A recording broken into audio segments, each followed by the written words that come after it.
Hola, ¿qué tal? Mi nombre es Brandon Jared Arellano Flores y este es el tema del que yo les voy a hablar. Crimen organizado. Un análisis integral. Como bien sabemos, el crimen organizado en la actualidad nos ha impactado muchísimo por base de que ya no podemos vivir en tranquilidad, estar en paz en nuestros pueblos, salir a la calle con seguridad, las mujeres por miedo a que se la roben, la desaparezcan. Por lo mismo, entre estas guerras del narcotráfico, que es algo del crimen organizado, de algo que yo les vengo a comentar.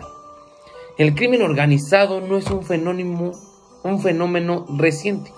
Ha existido desde la antigüedad, pero ha evolucionado con el tiempo. Con ello podemos ver que el narcotráfico ya tiene desde Italia, la milicia italiana, que fue en el siglo XIX al siglo XX, que fue originada en Sicilia, que se expandió a Estados Unidos y a otros países, pero se expandió sobre la extorsión, el tráfico de alcohol durante la prohibición y su lavado de dinero en ese entonces. Después, en ese momento, llegó las triadas chinas, que fue en el siglo XVII, y que sigue presente aún en nosotros, porque son en sociedades secretas que resistían al gobierno y luego se transformaron en redes criminales involucradas en tráfico de drogas y trata de personas. Ahora vemos los cárteles de drogas latinoamericanos, que es en el siglo XX hacia ahorita, que son los que se consolidaron desde la década de 1970 hasta la actualidad, que fue en el auge del narcotráfico entre México y Colombia. Desde ahí ha emanado en la estructura del crimen organizado. En esto tenemos varias estructuras del crimen organizado. La cabecilla o líder, que es el que toma la decisión estratégica y controla a la organización. Con ello podemos ver como el Cártel Jalisco Nueva Generación tiene a Eusebio Cervantes, que es su fundador, líder de esta organización criminal. En eso suceden varios medios intermedios, donde son los que supervisan operaciones en diferentes regiones, así como los jefes de plaza. Se podrá decir que el comandante Pecha en el Estado de México, por Cártel Jalisco Nueva Generación, o por muchísimos más diversos así en ejecutorios. Después siguen los sicarios, que son los que se encargan de la violencia que día a día se vive en el país, que son los que es el cumplimiento de órdenes que mandan los mandos intermediarios. Ahora sigue la red de lavado de dinero. Es a donde el crimen organizado se mete por base negocios legales para ocultar sus ganancias ilícitas.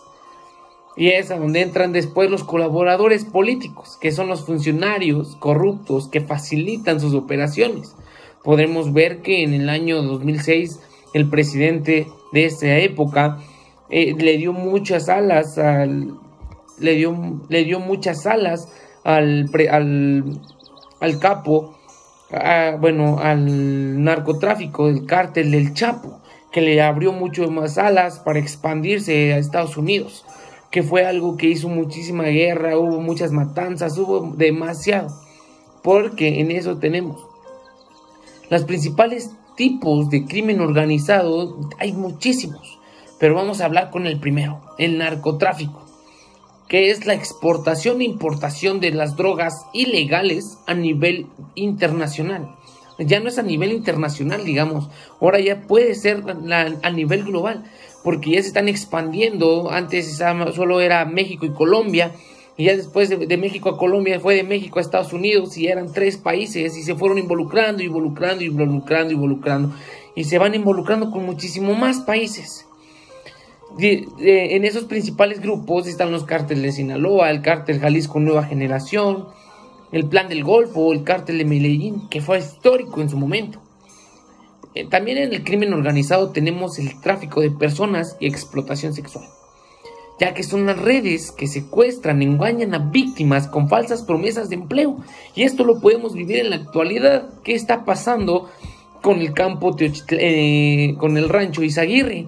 campo de exterminio, se puede decir campo de entrenamiento hacia los cárteles, a donde reclutan a gente diciendo que van a tener un mejor salario, un mejor empleo, mejores ganancias, y los enseñan a matar, y los enseñan a hacer muchísimas cosas para que les sirvan en un momento al cartel.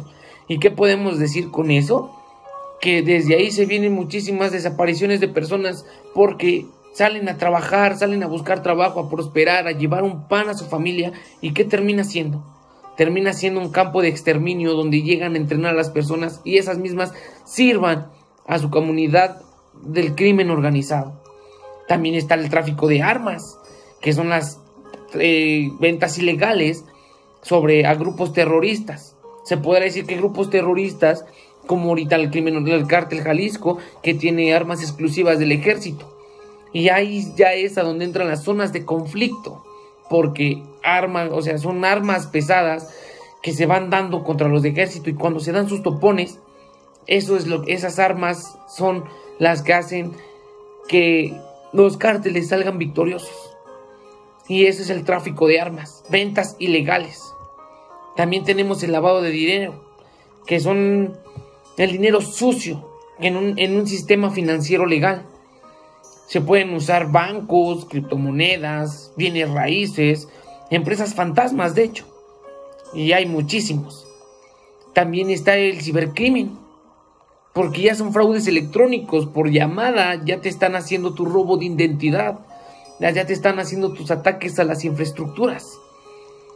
Hay muchos como grupos lanzados, como Lazarus, que fue en Corea del Norte, que ahí roban millones de dólares por base de ese grupo, que es a donde dices, ¿qué ha pasado? La verdad, el impacto económico sobre el crimen organizado ha sido bastante alto, porque genera al crimen organizado entre 1.5 y 2 billones de dólares anuales, cosa que los multimillonarios lo ganan no lo ganan ni teniendo muchísimas empresas ni nada.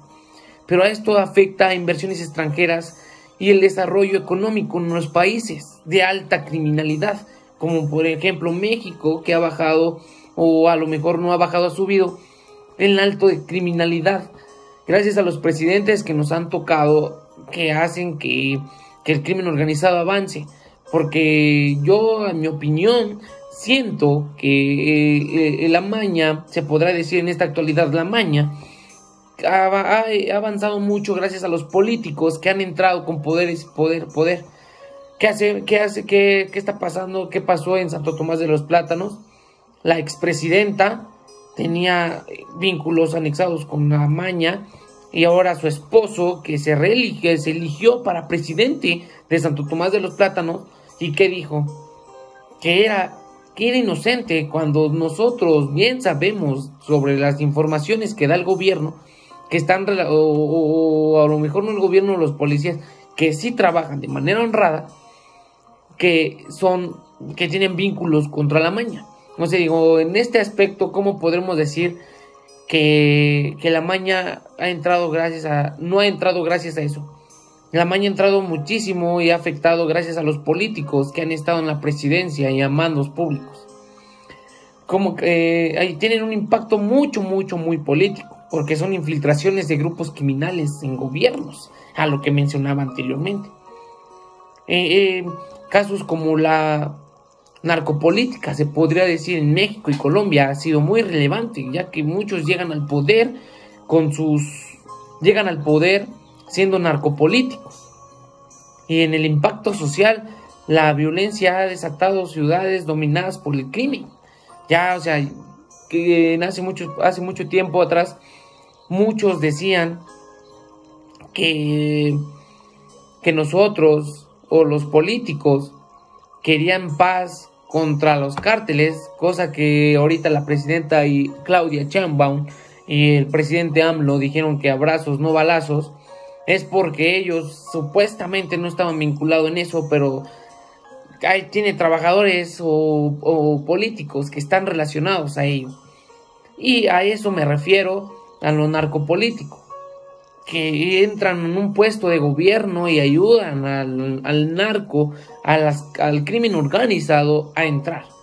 Y es a donde es un impacto social, porque es un desplazamiento forzado de comunidades por el control de territorios, que quieren controlar Michoacán, que quieren controlar Sinaloa, varios cárteles, y es a donde se dan los topones, y es a donde el impacto social nos da a nosotros, porque baja la economía, porque cierran escuelas, cierran las tiendas, y es a donde no podemos nosotros salir ni nada por el estilo, porque el crimen organizado se está dando sus disputas por las tierras.